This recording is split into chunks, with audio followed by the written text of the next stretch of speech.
Thanks for stopping by. My name's Shane from Grapple Culture.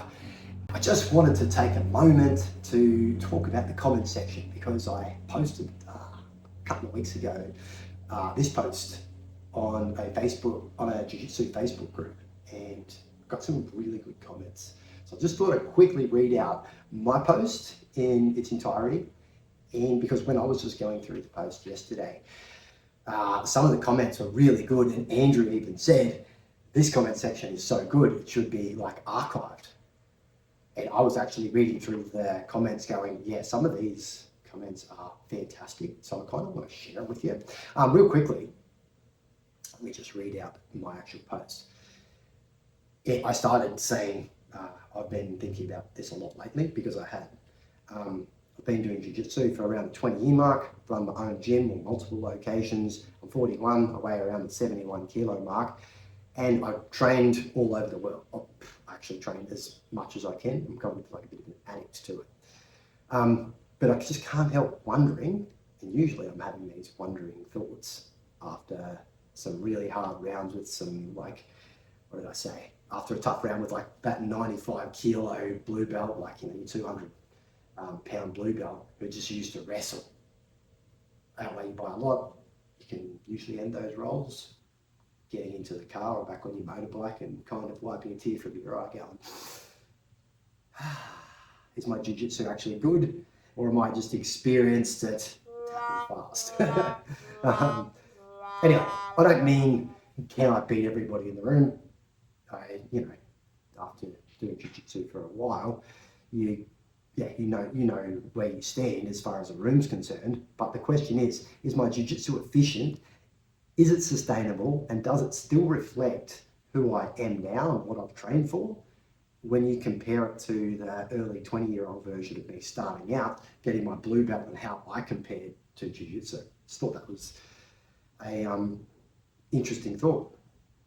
I also went on to say, I feel pretty confident in saying that my jiu-jitsu is solid, but I do know that my coaching is far better than my actual jiu-jitsu expression. And I think that's because I struggled so much to learn things. I got stuck on plateaus, injuries, like obviously the confidence dips. A lot of the time that's just due to overtraining.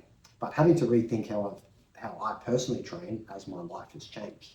So I'm curious, especially from the people who have been on the mats for a while, have you ever questioned your own jiu-jitsu like this? And does your relationship with training in jiu-jitsu change as you get older? And what is your thoughts on practicing versus coaching? Because sometimes I kind of feel like there's this weird kind of a thing where people are like, if you haven't been like a world-class competitor, then you probably aren't going to be the best kind of coach. I've noticed in the last 6 to 12 months, that seems to be like changing a lot. But historically in jiu-jitsu, it's like, if you're going to coach, you need to be a black belt with like podiums at like extremely big competitions. That's kind of like your resume. Where really, look at every other sport, think about like the typical wrestling coach or rugby coach, kind of a dude in their late 40s, overweight, probably just finished a smoke before he's walked on to like do the coaching, and can get some of the best results as far as wrestling and rugby and tennis and golf, and that's a lot of the times concerned. However, when it comes to a jiu-jitsu coach, it's like they need to be this extreme specimen with all these medals up there on the wall, and it's all these crazy things. So I just thought I'd read through some of these comments so that you can get like a bit of a feel from people in the jiu-jitsu community, get their thoughts, and then I want to comment back on a few of those as well. So Brandon said, he's 42, been doing jiu-jitsu and MMA for 21 years, always used jiu-jitsu for defense and wrestling for offense. So jiu-jitsu for the defensiveness and wrestling for the offensive side. He has very good submission defense. He can roll with brown and black belts and go to a stalemate, if anything, with most of them. Aside from not rolling gi, I have a very good meat and potatoes jiu-jitsu game. I didn't really train for anything fancy, but my knowledge of concepts allows me to recognize danger fairly well and avoid getting subbed very often. But I also don't get too many submissions unless somebody gets careless when striking is involved. both offense and defense gets better, and with my injuries, it's also good to be able to slow things down and calculate.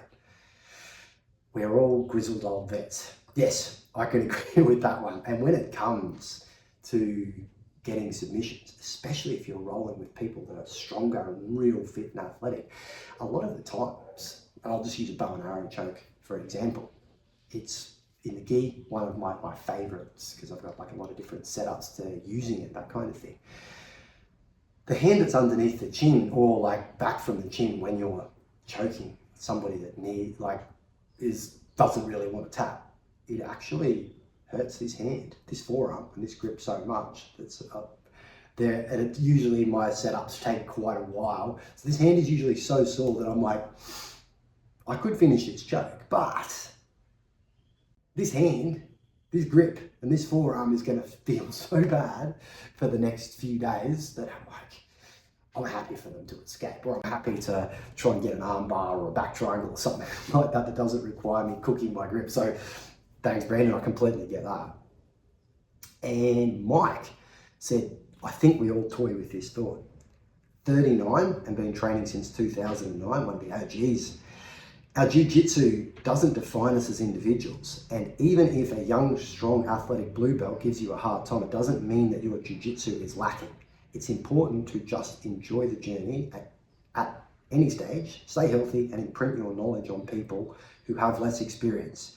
When we don't take Jiu Jitsu as seriously is when we truly get to enjoy it. IMO, 100% I agree. And as much as, regardless of what your particular goals are, one of the big things from a coaching perspective is we need to find a way to make our training fun and feeling like we're actually working towards our goals, because that's what keeps us coming back in. Like if we've committed to say training 4 times a week or however many times it is, what is it that'll actually get us off off the couch and going in, or when the time comes and it's like, do I go or not? You make a decision.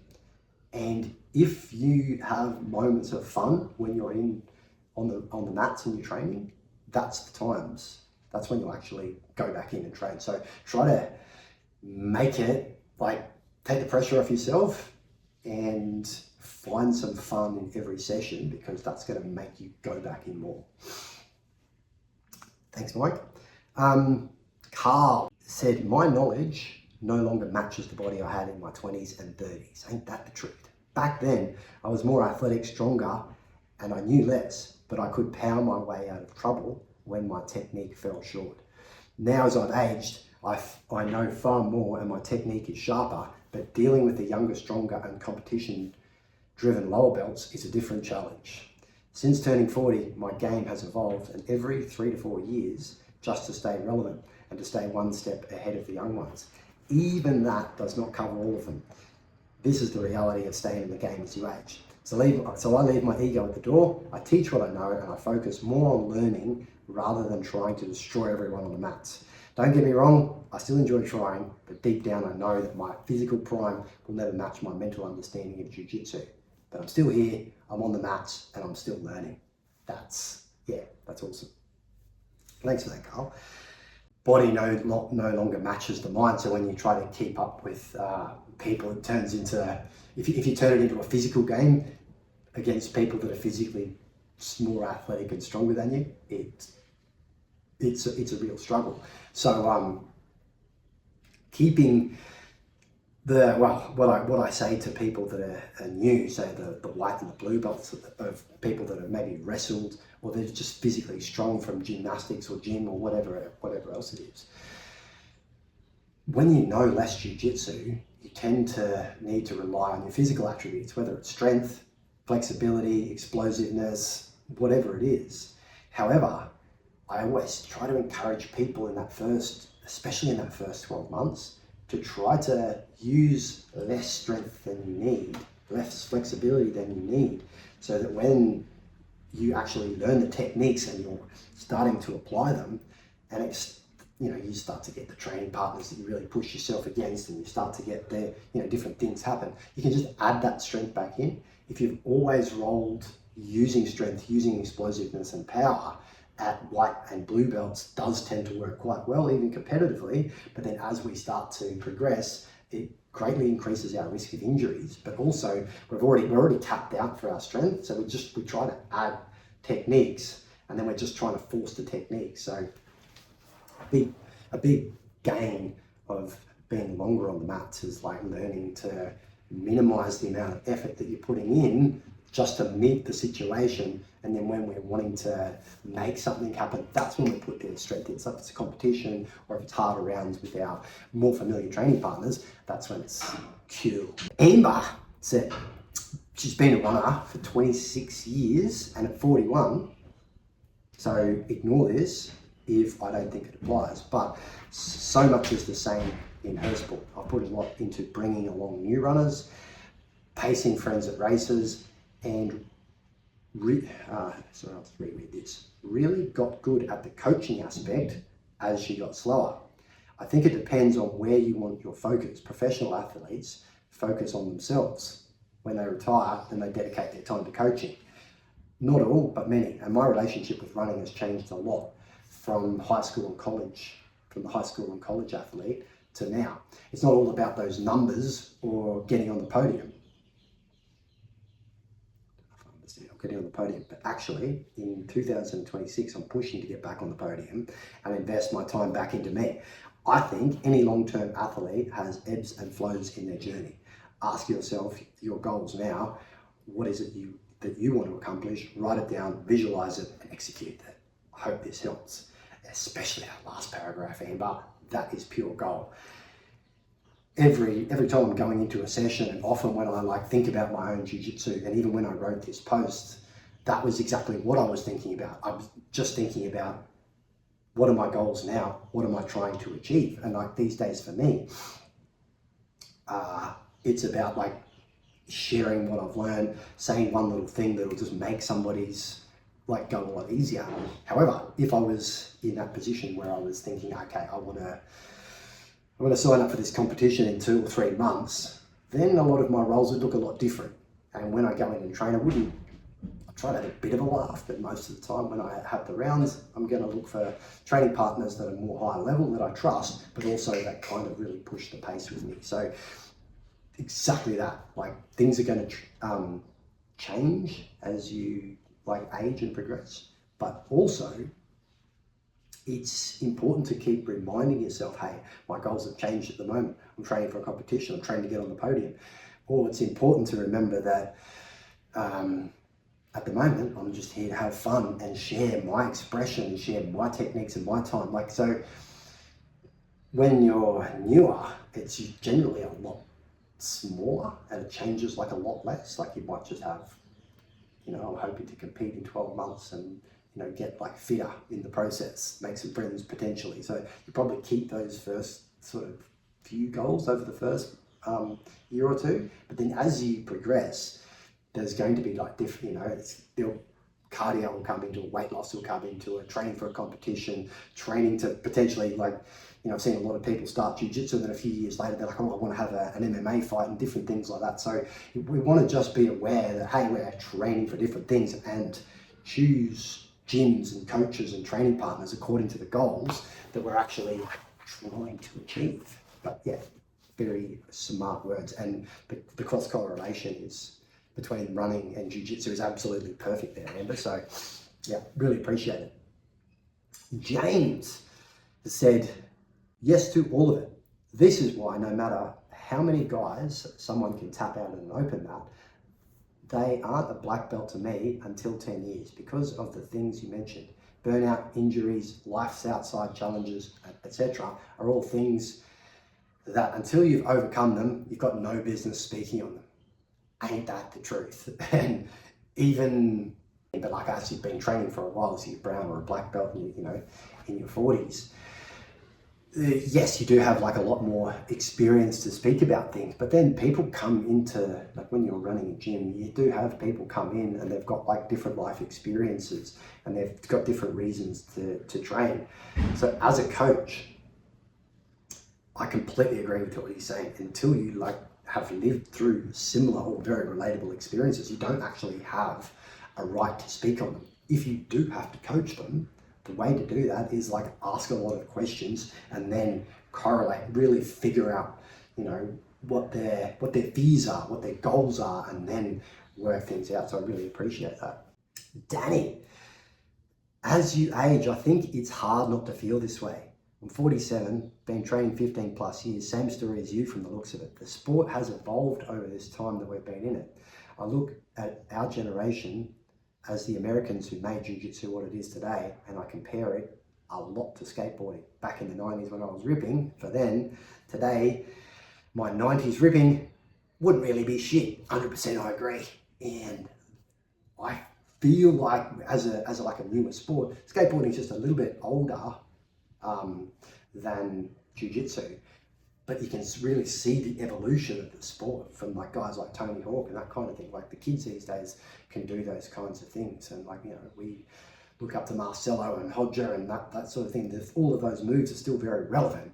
But when you look at the kids that are doing ADCC trials and that kind of stuff, you go, yeah, it's a whole different game these days. So rather than feeling, well, me personally, and the way Danny's saying it here as well, it's not so much like, oh wow, I'm not even relevant anymore. It's kind of like standing on the shoulders of giants. We got to stand on the shoulders of the likes of Hodger and like the Gracies and Marcelo and all these guys.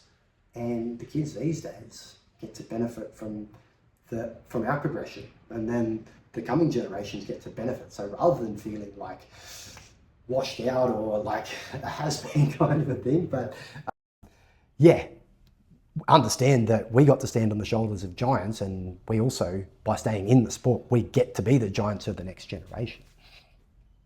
So thanks, Danny. Nick, well, this is a big one. I don't think I've read this yet. I'm 47 and can totally relate to you. 12 years in and been coaching kids classes for 5 or 6. Currently 3-stripe purple on my 3rd gym, and not because of choice, but the first one, the owner instructor had a conviction for doing bad stuff with a kid. So I couldn't support that gym, understandably, by training there. The second gym shut the doors down suddenly after I was there for 5 years. Bro, you've had a rough start. I'm at a solid gym now, and for the past couple of years, I don't see anything taking me away from it. With the gym changes, injuries, my God-centered life and my family first lifestyle, I have not progressed as some have. I still train 3 to 4 days a week and I coach 2 days a week, but often feel that my coaching is better than my training. I just tell myself that this is a lifelong lifestyle and that quitting is not in my future. It's not in my future either, and it's not in my vocabulary. I give myself all in each session and fare well on the mats against all levels, and I see my progress leading me to be far better than I am. Aging has not helped me at all, that's for sure. That being said, the experience on the mats greatly enhanced my daily confidence, and I'm not giving up on this journey. I have people who depend on me to keep showing up. Kids seeing my success and following in my footsteps. I believe I am right where I'm supposed to be. I'm close to 4 stripes and that brown belt is in sight. It's just a belt, but it's a milestone I look forward to reaching. That's a milestone I look forward to reaching. Prayers and blessings to you on your journey, my brother. Keep running the race, and from your post, sounds like you are right where you're meant to be as well. Nick, 100%, I agree. And I really respect that. I respect that you're 47 and a purple belt and probably don't have you've got like a body that's a bit weathered from the jiu-jitsu without youth on your side, still sticking at the sport, still showing up for the people that need you, the kids in the classes that you teach. And even there's a lot of experience and a lot of inspiration that you probably people won't really say, because we don't really have a way of, a lot of the time we don't have a good way of expressing that. Somebody that's an older person than you, like I even find, like I'm 41 now, and I find that a lot of the time I'll be training with somebody that's in their, late 40s, early 50s and even beyond. And especially when they're like, say, a blue belt or a purple belt, I'm like, wow, you're so committed to this. This is like it's inspiring even for me. So I appreciate exactly what you're doing there. And Nick, I do want to point out, you've got a very healthy look at the belts. It's a milestone, it's a marker that's subjective between you and your coach. Boom, okay, you've put in the work to get it, here it is. So it means a lot to me when I get a belt, to you when you get a belt.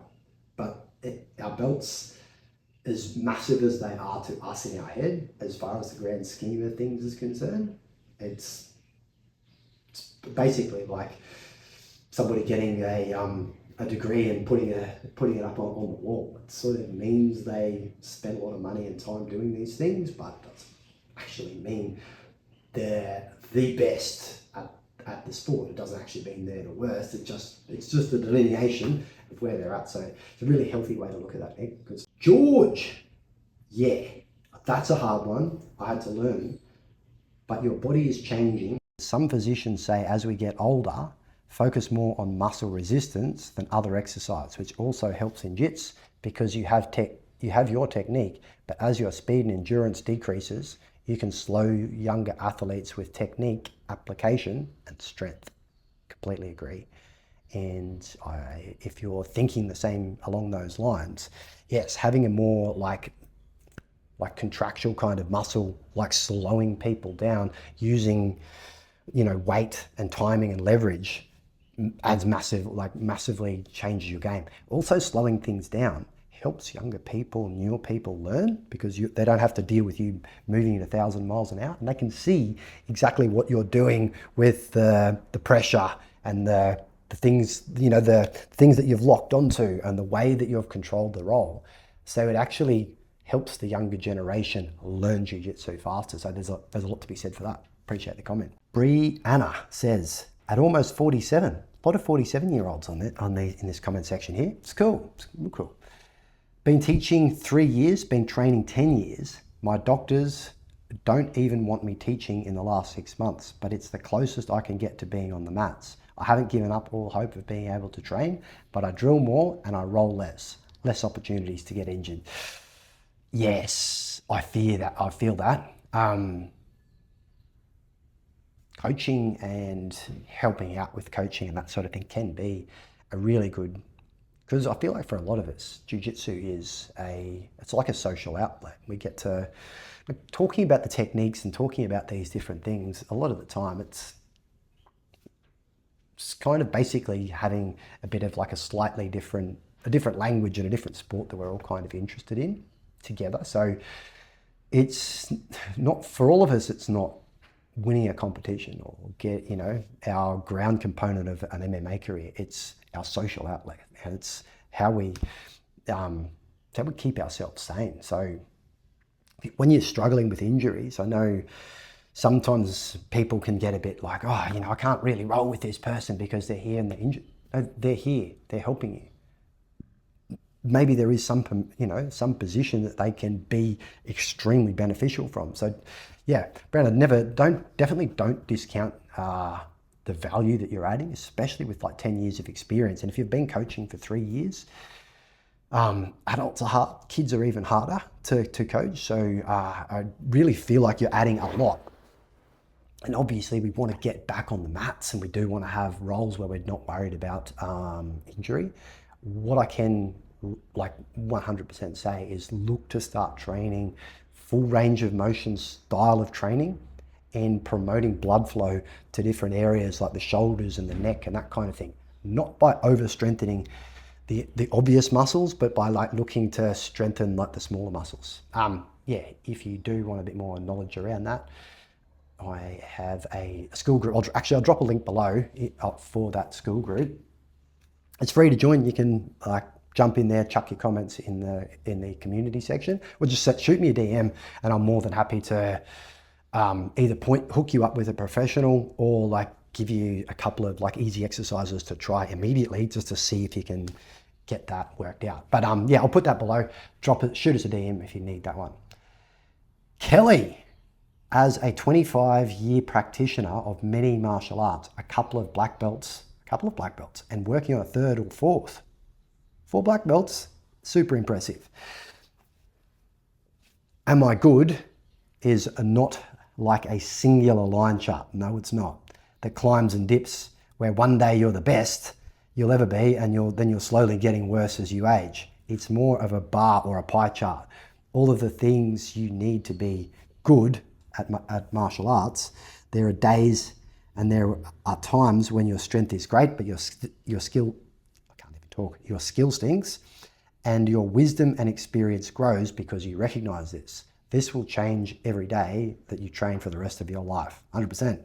As we age, our general strength will wane, but we don't need to lift an elephant if it only takes strength to move a mouse. If your experience breaks it down to a simpler technique to get the job done. Completely agree. It's not black or white. It's always some color of gray. That proper yin and yang mix of constantly moving at graphs or looking at graphs or pie charts where skills, strength, and experience / wisdom constantly work together. Focus on what I can do better today or what I can learn from today. And that's exactly where your growth launches from. Kelly, 100% agree. And congratulations on going for 4 black belts. Joe, I've been training martial arts since I was 10. Stand up for 20 plus years and about 12 years of Jiu Jitsu. At 48 years old, we needed to be 47. I question these things all the time. And as a purple belt coach, I too feel the pressure of a 25-year-old blue belt collegiate wrestler. And I say to myself, in theory, this should be easier. Why isn't it? Or every time one of my various old man injuries flares up after a tough night of rolling, I wake up the next morning and say, why do I do this to myself? Ain't that the truth? However, I keep coming back and I take some comfort in the fact that there are much worse hobbies to have, like bull riding, 100%. Bottom line is, I feel you, man. Oops. Yeah, I feel you too, Joe, 100%. I was saying to my wife a couple of days ago, I think one of the benefits of having like niggling injuries that we've had to work our way past and having a bit more experience on the mats is you can kind of like slow stuff down, but like you start to get awareness of like when your body's like in risk of just like falling over a wrist and things like that. So you kind of accidentally save yourself from a lot of injuries. But also as we get older, we get more in tune to listen to our body and just go, for me to have rolls today is just not a good day at all. Well, for instance, I'll give you an example. I've had one leg's a bit shorter than the other, so it throws my back out a little bit. So I've had, obviously starting bricklaying when I was 15, always had a sore back. Always, then doing Jiu Jitsu, like in my early 20s and on, always had like a really sore back. But then after having different injuries and like talking to multiple physios and multiple professionals and doing multiple online courses, I get zero back pain now. So at 21 and 22 and 23, I can remember the pain in my back was horrendous. And also my knees felt terrible, that kind of thing. My lower back and my knees, and now at 41, they don't feel bad at all. There is stuff that I need to do, exercises that I need to push myself to do every day, or variations of those exercises. But the wisdom that I've got from that, I'm kind of like, sometimes when I'm rolling with one of these beasts, I'm like, it'd be good to be back and able to keep up with it. But then I also think, you know what, I get to have a lot of fun, and my body actually feels kind of better now at 41 than it did at 21. So I'm like, yeah, there's pros and cons, right? There's pros and cons, but I appreciate that, Joe. Alex says, bruh, I'm a purple belt, but I feel like I should be a blue belt. We all have that feeling. I had a good foundation the first 4 years, but the last 5 years, I go 2 to 4 times a month. Yeah, I can feel that. You'd want to go more.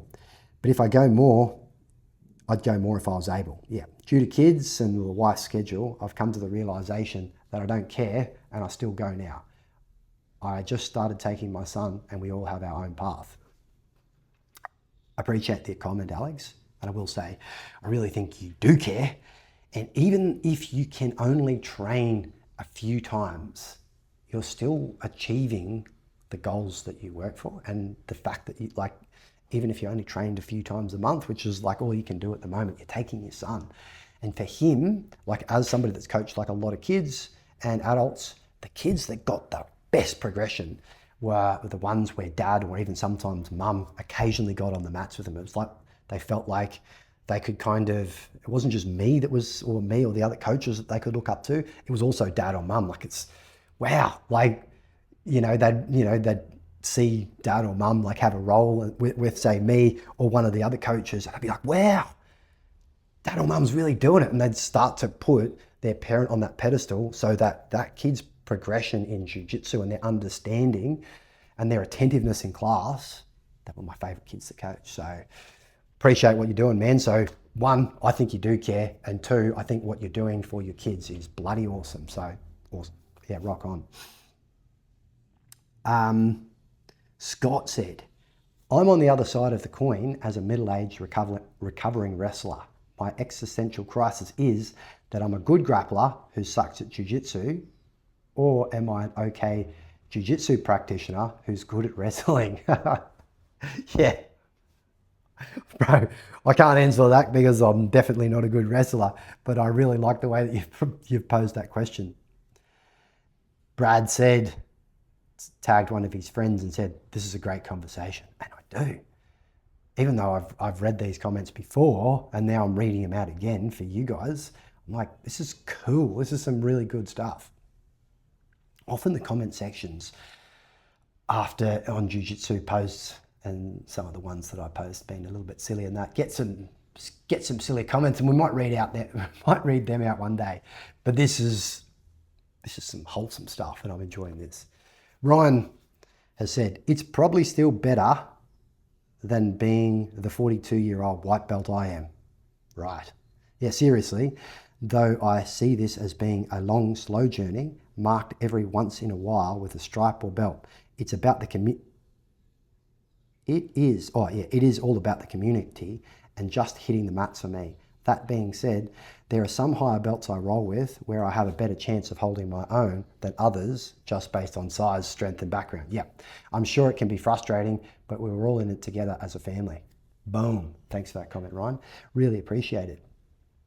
I will actually say we do sometimes forget all of the stuff that we have worked on towards, and to be honest, my hat completely goes off to you there, Ryan. Like, I feel like if I had no jiu-jitsu experience and I went in and tried a class and I did lined up my goals and I put in train say twice a week for the first 2 weeks and 3 times a week for the second 2 weeks, like I'd recommend to most people, like if I came to myself, I kind of wonder if I'd have the discipline to continue at 41 as I did at 21. So hats off to you, Ryan.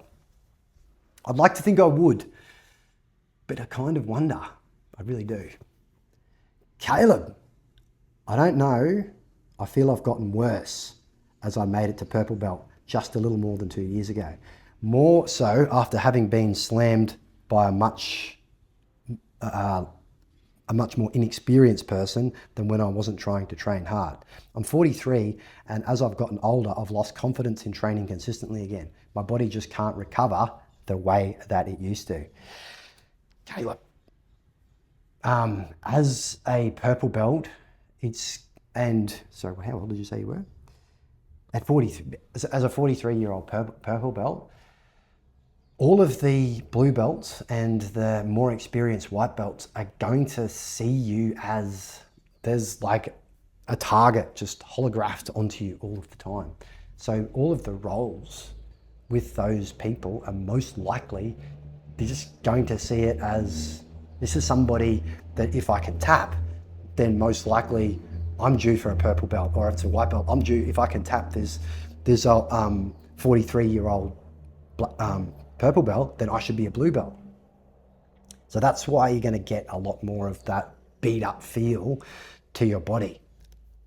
I would really recommend, when you're having hard rolls, number one, massive focus on the grip fight first. Because a lot of the time when we roll with less experienced people, what we give up on is just the grip fight. We're just like, come on, take a position, take side, we'll just like give it away a little bit. And we kind of just give up on the grip fight so they can get position and we can go from there. However, if you're a purple belt and it's a young, strong blue belt, and they're going to roll with you really hard, you're going to give up easy on the grip fight and then end up and then fight your way out of a bad position. And you do that multiple times in a training session, your body is going to feel very, very sore. I can say this because I've done it thousands of times. It's one of my most favorite ways to kind of train, but it's also rough on your body. You're going to usually turtle up. You're usually going to get stuck into darces, cracked kind of necks, that sort of things. A lot of the time you have to sort of expose your arms to get out of the way, like not majorly expose your arms, but you'll need to like frame on a hip to create some sort of a turtle exposure. And sometimes if you're doing that too slow, your arm can end up in pretty compromising positions. But the big one will be your neck, because rolling to turtle when you've like given up on the grip fight exposes your neck for a lot of darces and a lot of like Peruvian necktie kind of things. So don't be too hard on yourself. But my recommendation would be, if you don't want that beat up feeling, focus on the grip fight a lot, and you'll find a lot of the time your grip fighting will be better than theirs. And then you're not ending up in bad positions. So then when you have those harder rolls, focus on the grip fight. And then when you want those rolls where you want to experiment, and I don't know if you're playing around with stuff like the wedge or octopus guard or something like that, do that with somebody that's a similar size and maybe a brown belt or something like that, where it's you understand that you're playing the game, if that makes more sense. But I appreciate the comment a lot. Gino, me mate. This is going to be good. I'll read this one out slow. A lot of respect for Gino for a lot of reasons, especially how he runs his gym. He's been coaching for around, same kind of time as me. I think he started a couple of years after me. So yeah, really good dude, massively into CLA styles of training. And he's got some incredible results from students at his gym. And this is one of the reasons why I have so much respect for him, even when it wasn't his specialty. So massive hats off to Gino.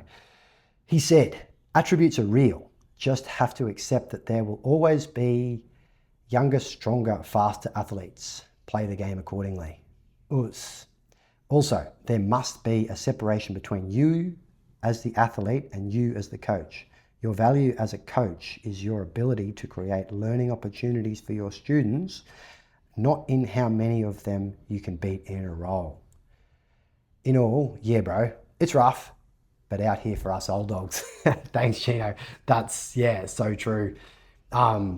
It's about creating learning opportunities for your students as you're coaching, whether that's in a class or whether that's in a one-on-one situation. It's like a private session, going and getting a private is no good if the person you're getting the private off can't actually create some kind of a learning dynamic situation. Like I'm not completely against learning technique. I love learning new techniques for that sake, but I also believe that it's very important to use like CLA style games or even really modified positional sparring so that people have different outcomes, so that we can put ourselves into these new situations and then experience the learning opportunity. So Gino, 100% man, out here for the old guys, creating the opportunities. Love it. Josh, as I've gotten older, I've added strength training to my Jiu Jitsu training. It has helped me a lot, and I've been training Jiu Jitsu since 2010. I'm 5'2" and 135 pounds. Yes. That's even less than me, because I'm about 71. It should be like 155 pounds, 135 is 20 pounds less. That's makes going into class as a 135 pound dude, especially getting through those early years of jiu-jitsu. Probably people cut you a bit of slack as a white belt that's smaller, maybe a little bit as a blue belt, but then when you start to get to the end of like your blue belt, purple belt years, some of the cross faces and the side control pressures, or even just the guard passes where it's like not really a guard pass, it's just kind of like, yeah, I'm 40 pounds heavier than you. I'm just going to sit on your legs and grip your body and the pass that way. I 100% recommend that adding the strength training in. Not so much so that you can have big muscles, but so that your joints, when they get bent back ways that they really shouldn't have been going, they're just more resilient and you get injured less. So yeah, one thing I will 100% recommend if you're a smaller person, even though like heel hooks aren't really legal in gi, but you can do all of your like your leg entries, straight ankles and your knee bars and that sort of thing. So as a smaller person, just generally rolling in the gym, you're going to get a lot of fun from entering the legs to sweep, entering the legs to attack. And just when you're playing with legs though, people are going to want to attack your legs as well. So one of the things that I can really recommend is dragging a sled backwards and then looking up some things like your knees over toes style stuff. That'll really help in adding those legs into your game just to get yourself out in like reverse positions, that sort of stuff. 100% it's all about keeping it fun, right? Especially as we get older. Westmore, I think that's a gym. I'm not as good as I once was, but I'm as good once as I ever was. I need to repeat that again. I'm not as good as I once was, but I'm as good once as I ever was. I like that, yeah. At least that's what I try to tell myself too. Me as well. So I just want to sidetrack this for a second. How long have I been going for? I think about 40 odd minutes, so I'll keep this quick. Got about 5 more minutes. Let's see how many of these comments we can get through. Chris said, 40 years old, been at it since 1998. One of the OGs. Focus on enjoying time on the mats. My game is reasonable, not top tier, but I get by. Age is having an impact. My shoulders and lower back are pretty shagged, but what can we do? Keep turning up. I've been a lifelong hobbyist. Jiu Jitsu isn't my income. A long held plan B that hasn't come up yet. So I feel there's no big transitions for me. Mate, ATG split squats. Help that lower back out. Start extremely light. Don't push through pain, but for lower back, it's helped so many people and my back in ways that, yeah, at least look them up. ATG split squats. And then obviously scale them. Geo, the fact that you didn't post anonymously, I can't even read, shows how good you are as a black belt. Thanks, Geo. In regards to the age, no one can escape that. Nope. So experience and knowledge will always bring the challenge to the table. Wise. Thanks, Geo. Really appreciate that. Oos. And there's Andrew's comment, which is what I agreed to. Loretta said, a humble white belt of 1.5 years. Thanks for sharing this. Now I know that even those who seem to be at the top for me in Jiu Jitsu still experience a version of the same internal ups and downs that those of us in our early journey experience. That's the truth. It doesn't get easier per se. We just get better at dealing with it. Andy, I get where you're coming from. I just turned 53. Boom, big respect. First degree black belt, got my own gym in Jakarta. I'll have to visit sometime. And nearly 16 years in now, train with some young blue and purples and find it hard going and get smashed a bit by browns, half my age and strong. But I hold my own in general. Love teaching and feel I'm a better coach than competitor, but still compete sometimes as well. Just for me, go with the flow and train until your body says no more, then ignore it and carry on. Exactly right.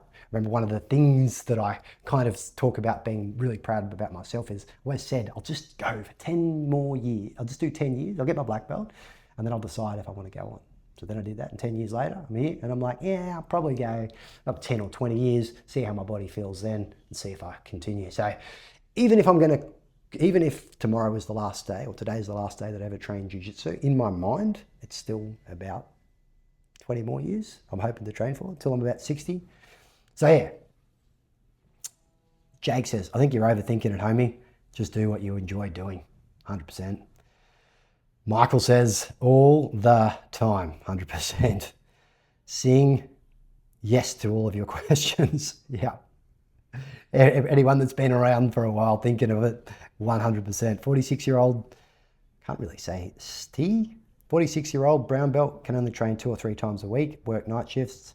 Some of them blue belts are tough these days. They train 5 and 10 hours a week, live, sleep, and breathe jiu-jitsu. They can be tough rounds. Amen to that. Scotty, maybe, but I don't write novels on Facebook about it. Right, righto, mate. That's cool. Jimmy, when you're young, it's all fun and games and you think you're the shit. When you're older, you train to keep healthy and avoid injuries. And you know that your jiu-jitsu is not special. That's true. I think it's special. Just try to make it fun. My actual number one goal when I roll with people is for them to go, wow, I got a lot out of that. I hope I can roll with him again tomorrow. Sometimes that means just being in bad positions and tapping to silly things. But hey, achieving my goal. Jason. I was competing 2 years ago, last year as a blue belt, and I started teaching beginners classes for my coach, high school teacher, so transferable skills, 100%. And then I had a year off and I gained 20 kilos, and having just gone back, I feel like I should give my blue belt back. Half my game has evaporated and my lack of athleticism has taken the other half with it. Yeah, when we get injured or when we have forced time off and then we go back, and the higher the belt is, kind of the worse this is, especially like I've had injuries at black belt and walked back in, or I've gone to other places and I'm out of shape, or maybe I got carried away drinking the night before and I'm hungover at a new gym and I'm tying on my black belt, just wishing that I could be tying on like a white or a blue belt. It's part of the game though, right? You just gotta, if your coach and your progression says that that's what you've done, that's what you've done. And age is going to catch up to us all, and like injuries are going to catch us all. It's that humility about, hey, like sometimes with a hammer, sometimes with a nail. So you know what it takes to get to blue belt now. You'll easily get back there and you'll easily smash it back out again and go on to the next one. So yeah, it's the same thing as when you first start, same thing. And like I even think the same thing to myself. Sometimes I go to a new gym and I look out the front and I see these big beasts walking in, and I know it's going to be, well, I have no idea what the class is going to be like because I've never trained there before. And I sit in the car and I'm like, nobody is going to know if I go in. Nobody is going to know or care or anything either way. As a matter of fact, my wife will be happy if I rock home like an hour and a half earlier than what I said it was going to be. But I'll know. And I'll know that I let myself down. So that's when I've just got to like zip my bag up and get out of the car and walk in. So that's what you've done. So yeah, hats off to you on that. And the belt's just a piece of fabric, mate. Don't stress about it. Last comment, then I've got to run. Every physical activity, this is from Sean, every physical activity is tough on the body, especially contact sports. Amen. Even if you play pool, you can hurt your back. True. This is why it's best not to do it, at least not competitively. I play Jiu Jitsu with 20% of my strength max. I love how Sean said I play with Jiu Jitsu. 20% of my strength max. If I feel you are pushing and pulling too hard, that's the last roll I'm doing with you. That's the truth. I have work and responsibilities the next day and I absolutely have no desire to get injured. Yep. And that's what we're going to end this on. If you roll with somebody and it's just super competitive and it's just way outside the way that you're rolling, there's absolutely no reason why you should ever roll with that person again, especially if you're going to be risking injury and doing all that kind of crazy silliness. Our goals usually that got us into jiu-jitsu are external things like fitness and weight loss and confidence and socializing.